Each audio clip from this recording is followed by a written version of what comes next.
With this short video training, we are going to see how to set up and use the ECG100 Plus, ECG200 Plus, ECG100S and ECG200S, which are similar devices in terms of standard use.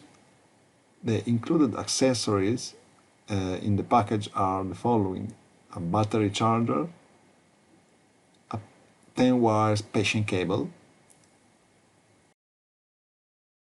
user manual and documentation, a kit of universal adapter for the use with clip and tab electrode, a package of tab electrodes, a protection cover for the device, and a package of thermal paper.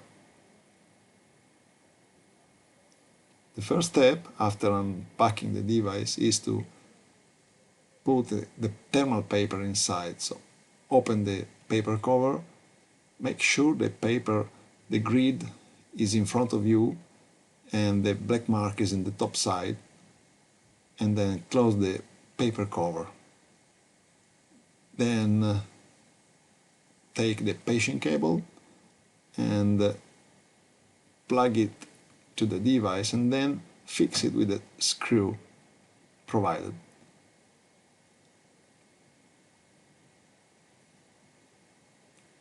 After that, plug in also the battery charger.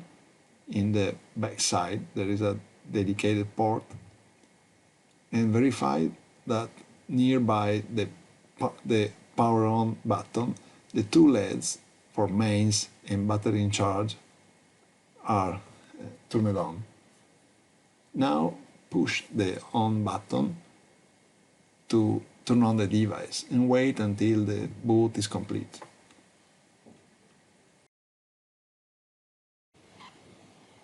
Now, on the display, on the left bottom corner, I can see the clock, the battery status, now is in charge, the waveform speed. I can change that by pushing the related button, the F1 button, so I can scroll between 5, 10, 25, 50 millimeters a second.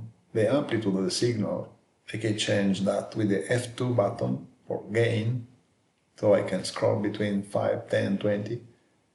Then the filter, so I can change that with the F3 button, and I can scroll between 300 Hz disabled, then I have 300 Hz, 150 Hz, the diagnostical filter, 40 Hz and 25 Hz. These are all the available options. I go back to 150. Then I can change the layout of the waveform on the display. If I keep pushing the F4 button, I scroll between all the available layout.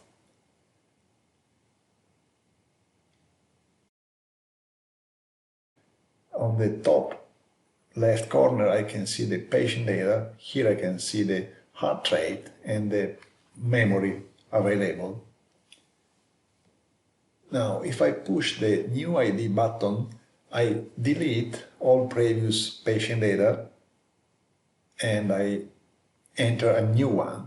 So if I confirm with enter, I can, for example, write the ID, then move between the fields with the tab button or the F1, F2 button, up, down.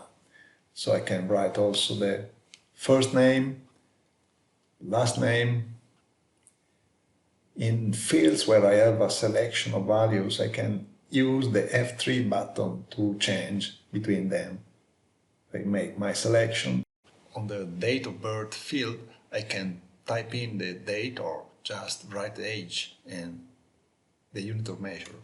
Now I will write the date, so the age will be automatically calculated. That's it. When I'm done, I can press the F6 button and go back to the main page. Here I see the patient data now. So now if I press the ID button, I can open that patient data and change it if necessary. Okay, now if I press the auto button, the device will record 10 seconds of signal, valid signal, so now we are ready. Analyze, save the exam, and automatically print it out. And on the display, I can see the just printed exam. Now I can also change things, so I can press the More button on the F5 key button. I can print again the same ECG, or I can change the configuration of the printout, so I can modify the speed, gain, filter, layout, and press print to make a second copy. Then I can close this menu and go back to the main view with the real-time ECG. If I want to, now I will change the print layout and press manual button, so you see what I see on the display is printed.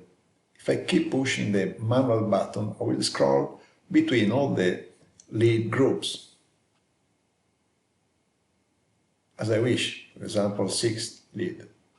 When I'm done, I just press the stop button and the device moves the paper to the next black mark. Ready for a new auto ECG. If I want to turn off now, I should press for a few seconds the on-off button and the device shut down.